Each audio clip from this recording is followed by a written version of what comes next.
자, 이번 시간에는 4.19 혁명과 민주화를 위한 노력, 군사정변으로 새로운 정부가 수립되다 살펴보도록 하겠습니다. 네, 5.26 군사정변이라고 하죠.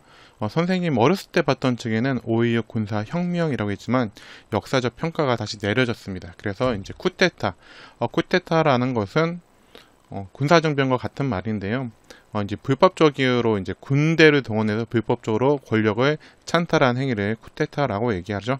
하나씩 살펴보도록 하겠습니다. 1962년 5월 16일 박정희와 일부 군인들이 박정희 소장 별 2개였어요. 당시에 일부 군인들이 군사정변을 일으키게 됩니다. 작년 정부 시기에 이 경제 개발을 하기 위해서 이제 군대를 좀 감축하려고 합니다. 그래서 민간 차원의 통일 운동과 그리고 정부의 군비 축소 계획에 일부 군인들이 반발을 하기도 했고요. 또 한편으로는 당시에 이제 우리가 국군이 창설한 지 그렇게 오래되지 않았잖아요. 그러니까 48년 이후부터 되게 젊은 사람들이 장군을 달기 시작해요. 별을 달기 시작하는 거죠. 그러다 보니까 이 젊은 사람들이 장군을 되다 보니까 정년퇴임이 이제 이 사람들이 제대를 하지 않고 계속해서 같이 밑에 있는 부하들과 같이 나이를 먹고 진급을 하다 보니까 밑에 있는 부하들의 입장에서는 빨리빨리 위에 있는 군인들이 제대를 해줘야지 자기도 진급을 할 수 있는데 진급을 하지 못하는 그런 인사 적체 현상이 이어지고 있는 상황도 또 하나의 군인들의 불만으로 작용을 했습니다. 그러다 보니까 이제 1961년 5월 16일 새벽 박정희 소장과 일부 장교들이 한 3,500명 정도의 군인들을 데리고서 쿠데타를 일으키게 되는데 당시에 3,500명이면요 한국군 전체의 5%도 되지 않아요. 그렇게 엄청나게 적은 인원들을 가지고 쿠데타를 일으키지만 성공을 합니다. 쿠데타를 일으켰던 이제 주요 세력은요 박정희 소장과 그리고 육군사관학교 5기 졸업생과 김종필을 중심으로 했던 육군사관학교 8기 졸업생들이 주도하게 됩니다. 탱크 등으로 서울 도심을 순식간에 장악했던 이제 군부 세력들은 군사혁명위원회라고 하는 이름으로 이제 전국의 계엄령을 선포하게 되고요. 그 다음에 당시에 이제 한국군의 한국군이 이동하고 작전하고 이런 것들은 다 유엔군에게 작전권이 있었거든요. 근데 유엔군은 이 진압 의사를 밝혔지만 당시의 대통령이었던 윤보선 대통령은 쿠데타 진압에 약간 반대적인 입장에 취했습니다. 그러니까 지난 시간에도 얘기했지만 민주당 구파였던 윤보선과 민주당 신파였던 장면의 사이가 워낙에 안 좋았기 때문에 윤보선 대통령은 올 것이 왔다라고 하면서 오히려 진압의 의사를 전혀 밝히지 않고 당시에 이제 실질적인 권한을 가지고 있던 총리였던 장면은 천주교 신자라고 했죠. 그렇기 때문에 이제 천주교 이제 수녀원으로 숨어들었다가 교회는 물러나게 됩니다. 자, 이렇게 쿠데타에 성공한 이 박정희와 일부 군인들은요 국가재건 최고회의라고 하는 기구를 만듭니다. 그래서 정변 주도 세력이 설치한 국가 최고 통치 의결 기관으로 입법, 사법, 행정의 모든 3권을 행사하는 그러한 기구로 국가재건 최고회의를 만들고 이를 통해서 이제 대한민국을 통치해 나갑니다. 처음에는 아까 그 장도연 육군참모총장을 의장으로 내세웠다가 그리고 이제 부의장으로 박정희 소장이 이제 자리에 앉게 되거든요. 근데 곧 그 장도연 육군참모총장을 이제 제거해 버리고 박정희가 국가재건 최고회의의 의장이 됩니다. 그리고 권력을 행사해 나가기 시작을 하죠. 지금 요 사진 보면은 여기 여기 옆에 나중에 이제 경호실장 되는 요 인물이 이제 차지철이라는 인물이고 요게 이제 박정희 전 대통령이 되겠죠. 예, 혁명이죠. 쿠데타 당시의 모습입니다. 자, 근데요, 요때가 되면요, 혁명공항을 이제 내걸어가지고 혁명을 통해서 우리가 이렇게 하겠다라는 약속들을 하게 되는데요. 당시에는 장면 정부가 4.19 혁명 이후에 권력을 잡았지만 워낙에 국민들이 원하는 모습들을 잘 못 보여줘요. 뭐 3.15 부정선거에 대한 책임자 처벌도 미흡했고 부정축제자 처벌 이런 것들도 미흡했기 때문에 오히려 좀 일부 지식인들, 진보적인 지식인들까지도 군대가 나서서 이렇게 혁명을 하는 것이 좋다라고 찬성을 하기까지도 했습니다. 나중에는 그 박정희 정권 하에서 의문사 당하는 당시 진보적인 그런 사상계, 당시 영향력이 엄청나게 컸다고 해요. 사상계라는 잡지를 펴냈던 장준하 선생까지도 당시에는 이 민족주의적인 군사혁명이라고 규정을 하면서 지지를 하기도 했고요. 일부 대학교 학생회들도 뭔가 이 추진력 있는 군인들이 나와가지고 활동을 하는 것이 뭔가 혁명을 하는 것이 오히려 더 좋을 수 있다라고 지지를 하기도 했습니다. 자, 그런 내용들 왜 그런지 살펴보면은 이 5.16 군사 쿠데타를 일으켰던 이 군인들이 혁명 공약이란 것을 내걸었습니다. 그래서 반공을 내세운다. 반공, 공산주의 반대하는 제1의 국시로 한다. 라고 얘기를 했고요. 미국 및 자유우방과의 유대를 공고히 한다. 부패와 부정부패를 일소하고 도의와 민족 정기를 바로 잡는다. 민생고를 해결하고 국가 자주 경제, 경제가 나옵니다. 경제 재건에 총력을 기울인다. 통일을 위하여 공산주의와 대결할 실력 배양에 힘쓴다. 이와 같은 과업이 성취되면 참신하고도 양심적인 정치인들에게 언제든지 정권을 물려주고 우리들은 본연의 임무로 복귀한다. 본연의 임무 어디로 간다는 거예요. 사회가 깨끗해지고 뭔가 국가가 다시 정상화되면은 어딜 군대로 돌아가겠다라고 약속을 했습니다. 그러니까 당시에 시민들이나 진보적인 지식인들이나 학생들의 입장에서도 군대의 추진력으로 깨끗하게 사회를 좀 안정적화시킨 다음에 혁명 뭔가 여러 가지 개혁 정치들을 한 다음에 다시 군대로 돌아간다고 하니까 지지를 했던 거죠. 근데 이 혁명 공약을 살펴보면요, 이제 여러 가지 세 가지 측면에서 이제 분석을 할 수가 있는데, 첫 번째는 이제 반공을 내세우면서 경제 재건에 총력을 기울인다, 통일을 위하여 실력 배양에 힘쓴다라고 얘기를 하면서 먼저 선건설, 선제적으로 경제를 개발하고 그 다음에 통일을 준비하겠다라는 선건설 후 통일의 내용을 담고 있는 것을 볼 수 있고요. 또 자유유방, 유엔과 미국과 유대를 공고히 하겠다, 미국의 지원하에 안정적으로 집권하겠다는 내용이 들어가 있는데요. 처음에 이 박정희 전 대통령이 쿠데타를 일으켰을 때 미국도 이 박정희라는 인물에 대해서 상당히 의구심을 보냈다고 합니다. 전에 수업 시간에도 얘기했지만 여수순천 10.19 사건 때 박정희는 당시에 좌익, 사회주의 활동을 했다가 사형 선고까지 받았던 좌익 경험이 있는 그런 인물이었습니다. 그렇기 때문에 미국의 입장에서도 이 박정희라는 인물이 과연 우리 미국과 맞는 인물인가에 대해서 고민을 하는 모습들을 보였고, 이렇게 사회주의 전력을 가지고 있었던 박정희 입장에서는 미국에게 나는 이제 그런 사람 아니다. 미국과 관계를 돈독히 하면서 이 민주주의와 자본주의를 지키겠다라는 그런 어필을 할 필요가 있었겠죠.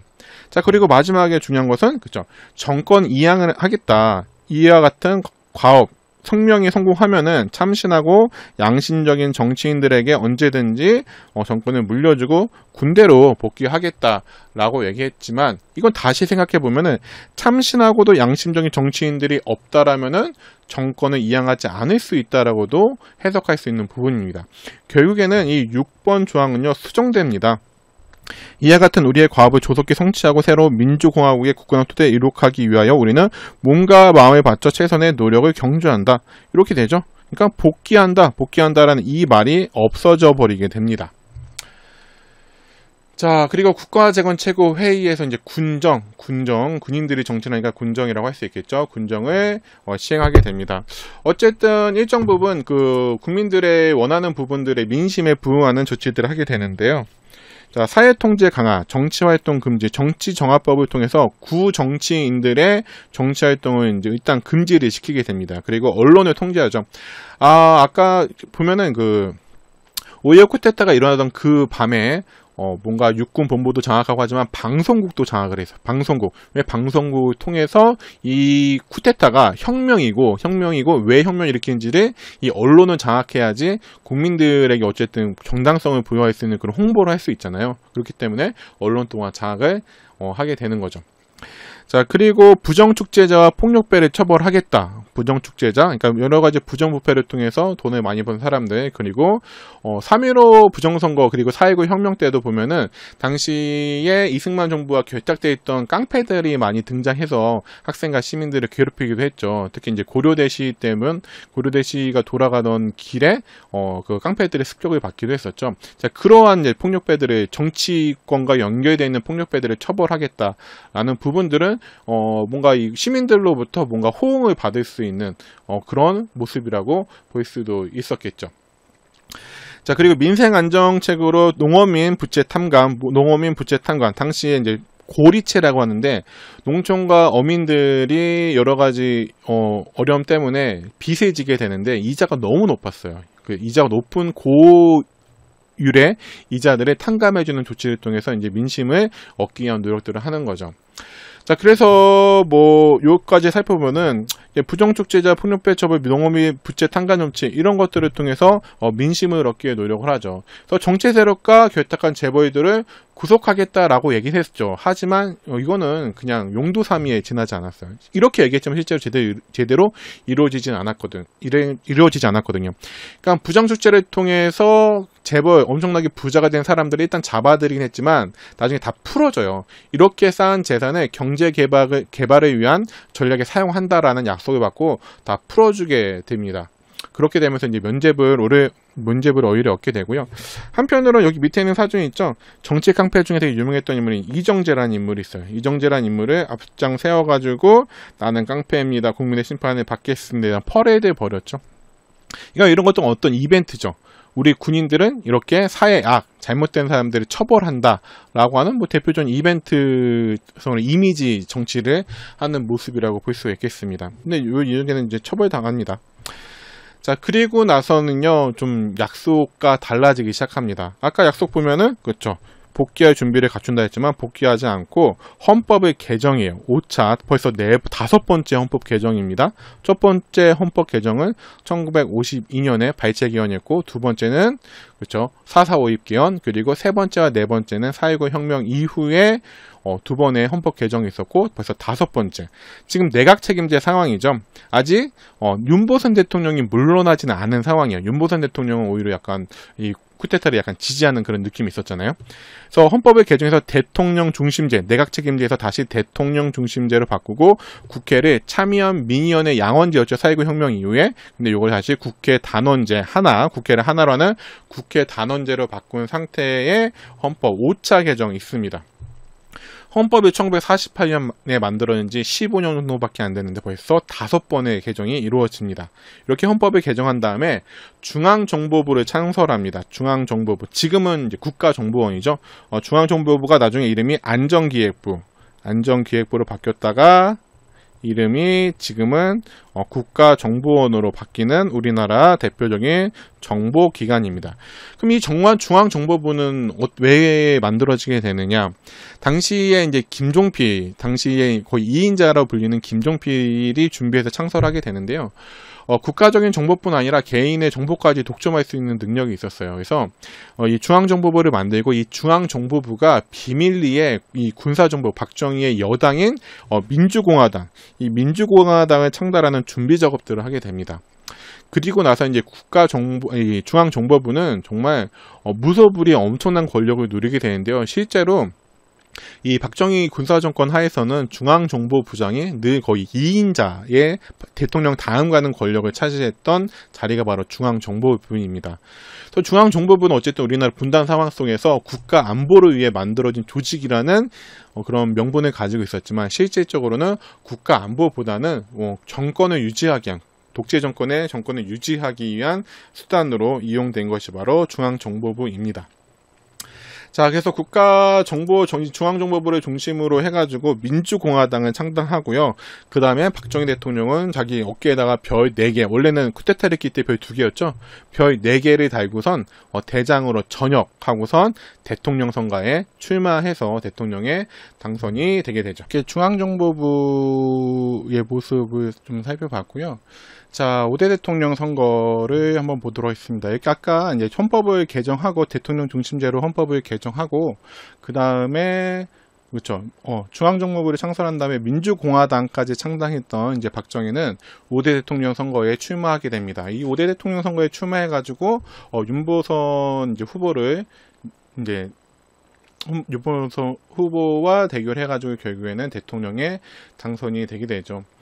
자, 근데 그 과정에서도 여러 가지 석연치 않은 여러 가지 비리들이 많이 있게 됩니다. 뭐 이게 이런 것들이 시험에 나오는 부분은 아니지만 새로운 정치 조직, 중앙정보부 그리고 민주공화당 이런 것들을 만들다 보면 돈이 많이 들잖아요. 이런 돈이 많이 드는데, 그러니까 이 군사 정권이 쿠데타를 일으켰던 박정희가 내걸었던 것이 어쨌든 사회 악, 제거하고 부정부패자들, 부정축지자 이런 사람들을 처벌하겠다는 거잖아요. 근데 본인 자신이 정치 대통령이 되기 위해서 여러 가지 부정적인 사건, 부정부패 사건을 일으킵니다.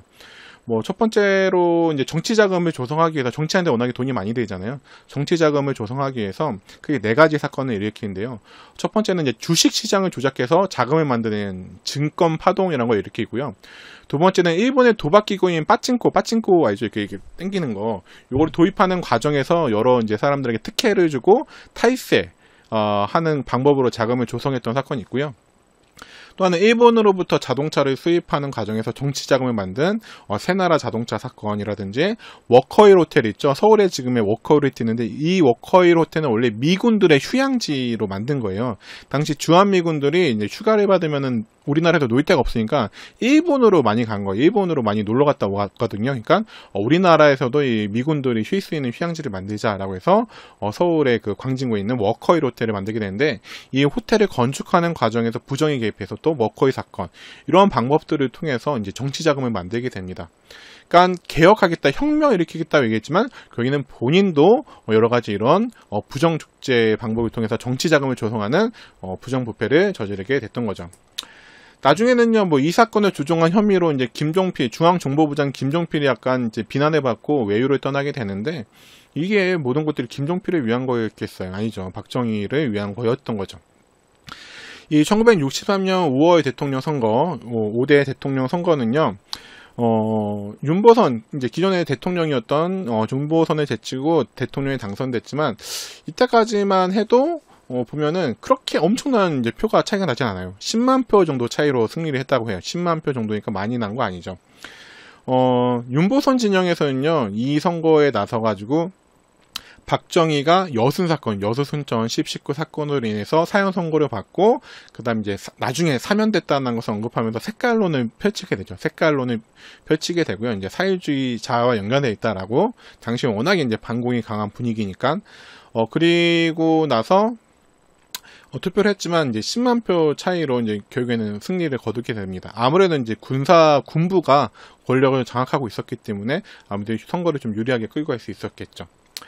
자, 그렇게 대통령이 된 박정희는 어쨌든 정권을 취득한 거에 대한 부당함이 있잖아요. 그러니까 정권 취득, 대통령이 된 거에 대한 여러 가지 정통성이 결여되어 있죠. 어쨌든 쿠데타라는 방법을 통해서 최고 지도자가 됐기 때문에 이 정통성이 결여된 정권을 뭔가 정통성 있는 정권으로 만들기 위한 모습으로 경제개발에 목숨을 걸게 됩니다.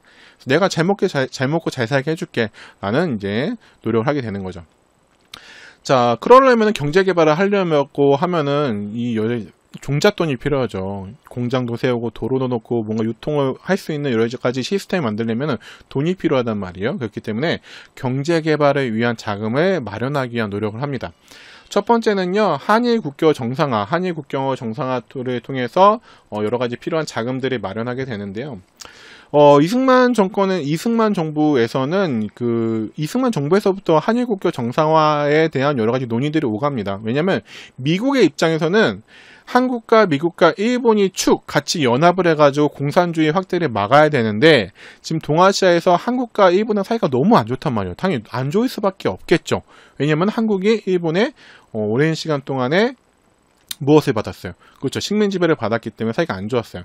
근데 이승만 대통령 같은 경우에는 약간 강단이 있잖아요. 독립운동가 출신이기도 하고 그렇기 때문에 일본에게 약간 굴욕적으로 그렇게 외교를 정상화할 마음은 없어요. 미국 말을 그렇게 잘 듣는 편도 아니었고 그렇기 때문에 이승만 정부 때도 일본과 여러 가지 의견이 왔다 갔다 했지만 뭐 이승만 대통령은 막 일방적으로 이승만 라인이라 불리는 라인도 막 긋고 하면서 일본과 이렇게 타결을 쉽게 보지 않았는데 이 박정희 대통령 같은 경우는 어쨌든 일본과 좀 가까운 입장이죠. 만주 군관학교 그러니까 일본 관동군 출신이기도 했고 나중에 그 박정희 전 대통령이 몇 번에 걸쳐서 약간 위기 상황에서도 만주군 라인이라고 해서 옛날 일제강점기에 만주군에 있었던 선후배들이 박정희를 살려준 적이 되게 많이 있었거든요. 그 라인들을 잘 이용해가지고 결국에는 일본과 가깝게 하면서 일본과 이제 한일국교 정상화를 이루게 됩니다.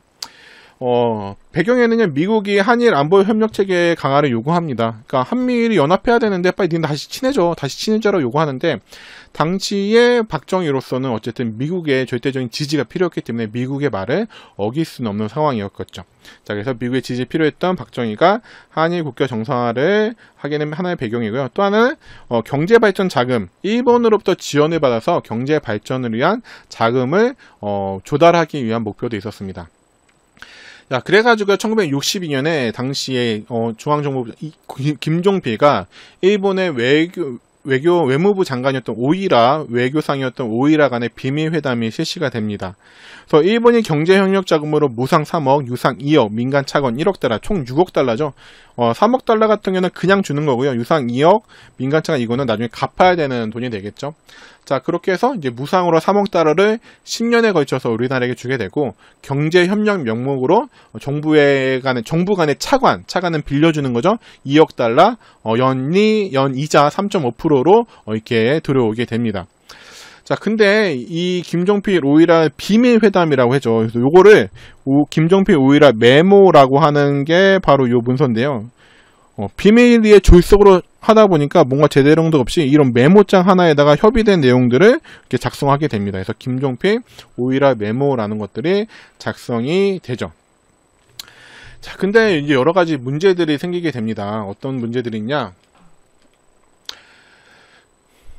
자, 아직 뭔가 일본이 우리나라로서는 어쨌든 폭력의 가해자잖아요. 그러면 제대로는 사과가 있을 텐데 그런 것도 하나도 없이, 그리고 아까도 했지만 뭔가 배상금이 아니에요. 배상금은 일본이 우리나라를 잘못했다라는 것들을 인정하고 그에 대한 손해배상을 하는 것이 아니라 뭔가 청구권이라는 용어를 썼어요. 청구권. 그래서 독립 축하한다라는 축의금 주듯이 그런 말도 안 되는. 그러니까 일본이 진심 어린 사과와 이런 것들은 전혀 없었고요. 그리고 이 독도 문제를 제외한 모든 것들에서 박정희 정부가 이 일본의 요구를 다 들어줘요. 독도 문제만 빼고. 그리고 명확한 명시적으로 잘못했다 이런 것들이 없기 때문에 나중에는 일본이 계속해서 뭔가 이 한일 회담으로 모든 뭔가 이 손해배상 끝났다라고 지금까지 얘기할 수 있는 근거를 만들어주는 졸속회담으로 처리가 됩니다. 자, 그러자 이제 우리나라 학생들을 중심으로 1964년에 대일 구력 외교를 반대한다. 이런 것들은 정권 퇴진하자라는 6.3시가 전개됩니다. 자, 그러자 박정희 정부는 계엄령과 휴교령을 또 내리면서 일자 인혁당 사건이라고 하는 반공 사건을 일으켜서 진압을 나서게 됩니다. 일자 인혁당 선거는요, 이제 중앙정부가 도예종, 박현채 같은 41명의 혁신계 인사와 교수, 학생들이 인민혁명당이라는 조직을 만들어서 우리나라 정부를 무너뜨리려고 했다라고 발표하고서 이제 탄압을 했던 사건인데요. 담당 검사들이 20일 동안 수사를 했지만 이거는 증거가 불충분하고 도저히 사실과 맞지 않다라고 해서 기소를 하지 않았어요. 그러자 고위층이 압력을 가해가지고 구속영장을 신청하게는 됐어요. 근데 법원도 증거가 없다, 불충분하다라 해서 이 신청된 구속영장을 발부하지 않아요. 그리고 일부 나중에 관련자들이 고문을 받았다는 것들 폭로하게 되고요. 또 계속해서 이제 강압적으로 계속 무대뽀적으로 이렇게 공안 사건을 만들어서 2차 인민혁명당 관련된 사람들을 구속하려고 하자 이걸 조사했던 검사들은 사표까지 제출하기도 해요. 근데 결국에는 관련자들이 나중에 재판을 받고 구속을 당하는 그런 일이 벌어지는 것이 바로 1차 인민혁명당 사건입니다. 그러니까 중앙정보부가 조작을 해서 이런 사건이 벌어졌다. 그러니까 공산주의를 조심해야 된다라는 명분으로 이 한일회담, 한일협정 반대 시위를 진압하려고 했던 모습을 볼 수 있죠. 괜히 이렇게 해서 한일협정은 정식 명칭은 한일기본조약입니다. 1965년에 한일기본조약이 체결이 되죠. 자, 이렇게 조작을 통해서 어쨌든 그 중앙정보부는 이런 조작들을 이제부터 계속하게 됩니다.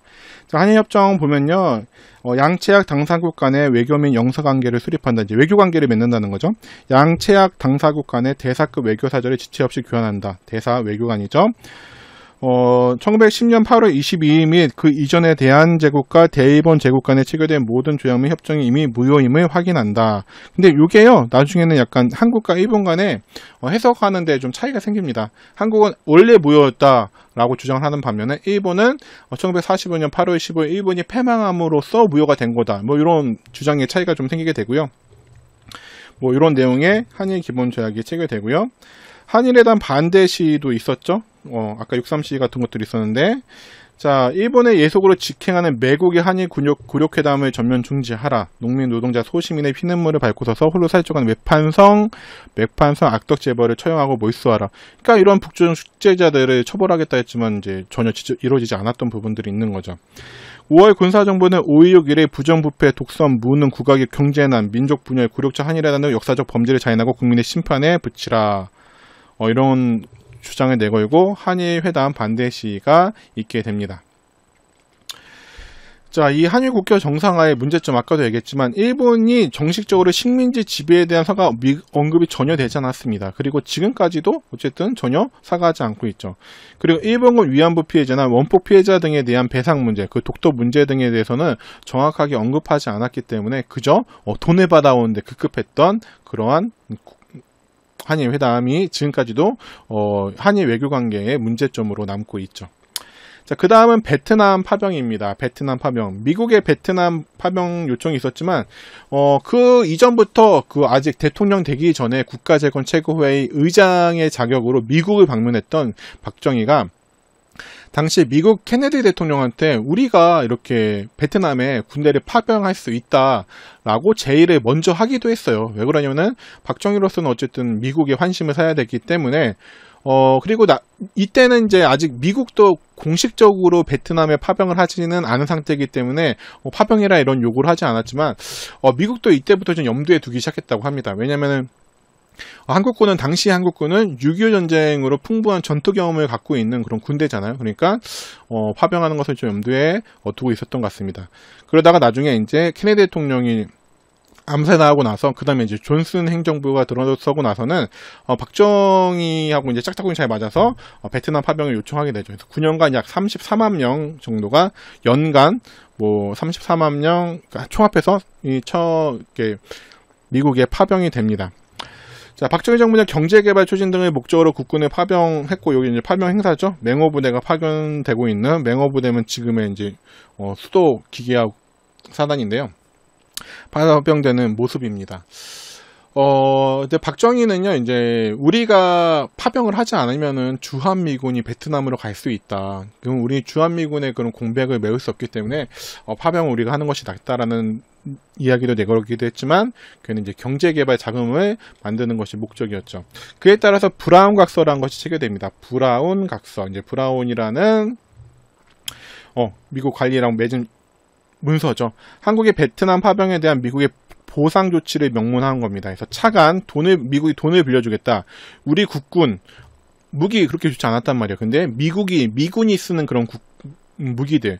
그 전까지는 이제 6.25 때 쓰던 칼빈총 이런 거 썼는데 이제 M16 이런 국군의 현대화 작업을 해주겠다. 그리고 한국 기업이 베트남 건설 사업에 참여를 보장시켜 주겠다. 그러니까 우리나라 기업들이 해외에 진출할 수 있게 되는 거죠. 그리고 경제 발전을 위한 기술 원조를 해준다라는 내용의 브라운 각서를 체결하게 됩니다. 그래서 보면은 대한민국 국군의 현대화 계획을 위하여 수년 동안 상당량의 장비를 제공한다. 베트남 공화국에 파견되는 추가 병력에 필요한 장비를 제공하면 또한 베트남 파견 추가 병력에 따른 일체 추가적 원화 경비를 부담한다. 그러니까 우리나라 군인들이 쓰는 돈들을 미국이 부담한다는 거죠. 베트남 주둔 대한민국 부대에 소요되는 보급 물자와 용역 및 장비를 대한민국에서 구매한다. 그러니까 6.25 전쟁으로 일본이 우리나라에 물건을 팔아가지고 이제 성장을 했던 것처럼 우리도 이 베트남 전쟁의 여러 가지 물자들을 수출하면서 성장을 할 수 있는 발판을 마련한 것도 있습니다. 이미 약속한 바 있는 1억 5천만 달러 차관에 추가하여 더 돈을 빌려준다라는 내용의 브라운 각서를 체결하게 됩니다. 근데 이런 거는 이제 나중에 좀 국제적인 사회에서 문제가 됩니다. 당시에 그 베트남 전쟁에 미군 다음으로 가장 많이 군인을 파견한 게 우리나라였어요. 그렇기 때문에 근데 우리나라가 파병을 하는 그리고 우리나라 군인들의 월급을 미국이 우리나라한테 준다라는 것이 나중에 밝혀지면서 과연 이게 민주주의 그리고 이제 민주주의 진영을 지키기 위해서 우리가 군대를 파견한 거냐 아니면 용병은 돈을 주고 싸우는 사람들이죠. 한국군이 미국의 용병으로 파견된 것이냐. 그래서 한국은 미국의 뭔가 하수인처럼 그렇게 돈 받고선 싸움을 대신해 주냐라는 세계적인 여론이 좀 안 좋아지는 그런 하나의 원인이 됩니다. 자, 베트남전의 영향, 경제성장, 어쨌든 이로 인해 돈을 많이 벌었기 때문에 수출도 많이 했고요. 경제성장의 발판을 마련했고요. 하지만 문제점들은 한국군 및 베트남 민간인 희생, 많은 한국 군인들이 베트남 전쟁에 파견돼서 죽기도 했고요. 또한 한국 군인에 의한 베트남 민간인 희생자들도 솔직히 좀 많이 있었습니다. 그러니까 6.25 전쟁 중에 미군이나 한국군에 의한 거창 양민 학살이나 노군리 학살처럼 그런 일들이 우리 군인들에 의해서 베트남에서 자행된 것도 있어요. 물론 그 뒷 이야기들 하자라면은 우리 한국 군인들도 솔직히 민간이 누군지, 베트남 그 군인들이 누군지 잘 모르는 그러한 전쟁의 특성상 뭔가 이 누구를 갑자기 민간인 줄 알았는데 잘 대해줬더니 갑자기 총을 들여서 우리 군인들을 죽이는 경우도 많이 있어가지고 이렇게 민간인들을 제거하는 경우도 있었지만 어떤 이유에서든지 간에 죄가 없는 민간인들이 제거한 것은 좀 우리 입장에서도 좀 사과하고 그에 관련된 베트남 사람들한테 좀 보상을 해줘야 되는 그러한 부분인 것 같습니다. 또 하나는요, 고엽제 피해 문제가 발생하는데 고엽제는요 엄청 고농축의 농약이에요. 근데 베트남은 정글이 많다 보니까 이 미군이 작전을 편리하게 하기 위해서 이 밀림의 정글에 있는 나무들을 타 죽이게 만드는 농약을 공중에서 살포해요. 근데 그 밑에는 이제 군인들이 작전을 하고 있다 그 농약을 맞은 거죠. 그러다 보니까 나중에 이제 고엽제, 농약, 엄청나게 높은 화학 물질을 몸에 맞은 거다 보니까 여러 가지 몸에 이상 반응이 나타나게 되는데 이런 피해 문제들이 솔직히 나중에는 미군들은 이걸 다 보상받거든요. 근데 우리 한국군들은 보상을 못 받았어요. 이런 부분들이 아직까지도 남아 있습니다. 자, 그런 가운데 배경 삼선 개헌이 일어나게 됩니다. 삼선 개헌. 자, 지금 대통령 몇 번만 할 수 있습니까? 헌법에 보면 2번 연임, 중임 가능하죠. 그렇기 때문에 이승만 대통령은 또 대통령을 하기 위해서는 헌법을 개정해야 되는 상황이 벌어집니다. 이대 대통령, 그러니까 두 번째 대통령, 박정희가 두 번째 대통령이 되는 1967년 선거.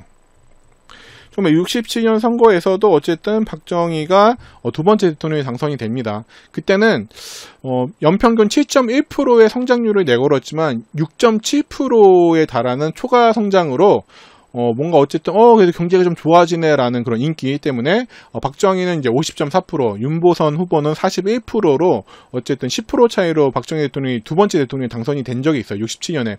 근데 이 1967년 무렵부터 우리나라 정치의 약간 고질적인 병폐인 지역 간의 투표 성향이 등장합니다. 그 전까지는 없었는데 지금도 보면은 경상도 지역에서 당선이 되는 정치인들의 정당과 이 전라도 지역에서 당선되는 정치인들의 정당의 뚜렷하게 차이가 나잖아요. 근데 이게 1967년 선거부터 등장했다고 합니다.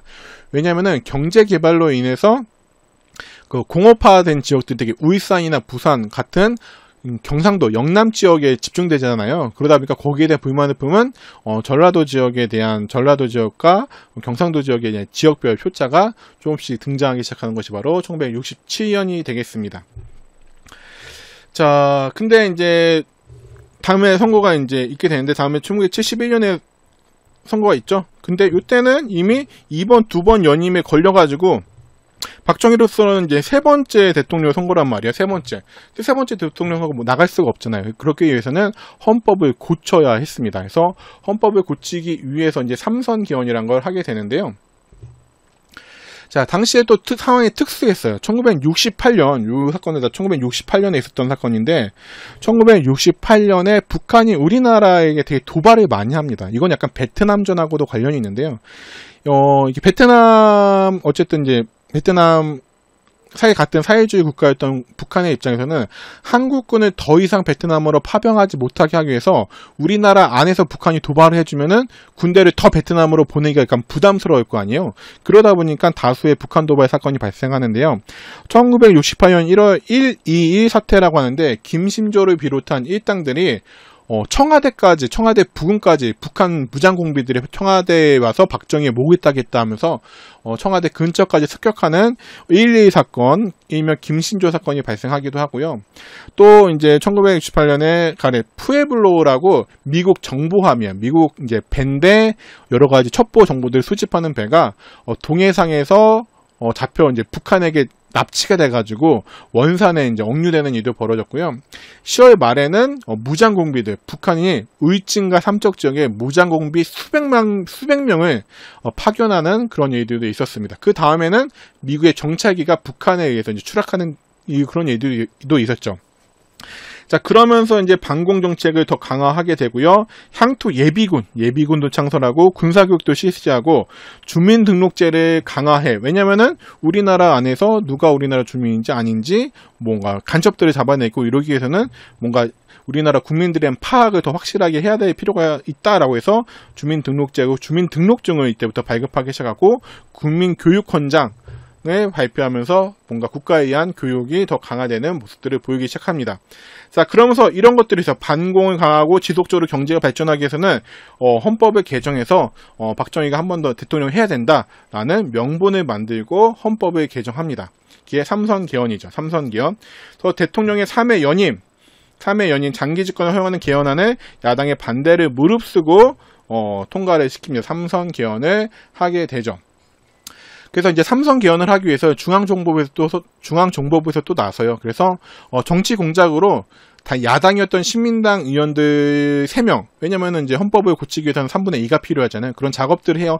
야당 위원들까지도 꼬시는 그런 작업들을 한 다음에 이를 통해 개헌이 가능했던 122명의 지지 서명을 받은 다음에 요걸 하는데 되게 치사하게 합니다.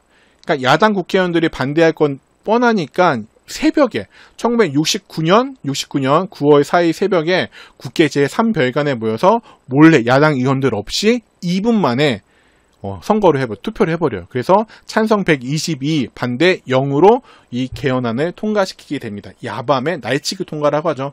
다음 나중에 이제 야당 국회의원들이 알았지만 이미 법은 통과됐다라고 선포된 다음입니다. 그래서 이게 1969년에 삼선 개헌을 하고요.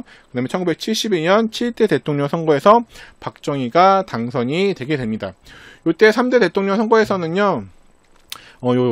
요때는 이제 박정희와 나중에는 대통령 지냈었죠. 김대중. 야당이었던 신민당의 후보로 김대중 40대였어요. 그래서 김대중 간의 대결이었는데 요때 이제 박정희가 이번이 마지막 정말 내가 경제 기반을 완성하고 물러나겠다라는 식으로 선거 유세를 하는데 결국에는 겨우겨우 이제 7대 대통령 선거에서 박정희가 당선이 되기는 합니다. 하지만 같은 해 치러진 총선에서는 야당의 신민당이 과반에 가까운 의석을 확보하기도 하죠. 그러면은 과반에 가까운 야당이 국회의원을 과반에 가까운 의석을 확보하면은 대통령으로서는 뭔가 정책을 해 나가기가 좀 어려운 상황이 되거든요. 그래서 교회는 요 다음에 무엇이 일어나요? 바로 72년에 유신체제가 들어서게 됩니다. 유신체제. 그럼으로써 박정희의 무한 집권이 가능한 헌법 체제인 유신체제가 만들어지면서 더 독재를 강화해 나가게 됩니다.